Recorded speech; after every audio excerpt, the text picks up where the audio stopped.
สบายดีหรือเปล่ากินข้าวแล้วบ่คนดี อยากรู้คนอยู่ทางโน้นยังคิดทอดคนทางนี้อยากฟังถ้อยค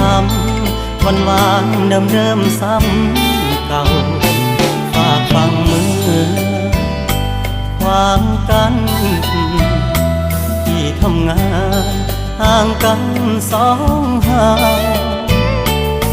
วันอาทิตย์ค่อยเจอหน้ากันสู้กับงานวันจันทร์หอดเสาร์บอกใจเงาคิดทอดอดเอาสาย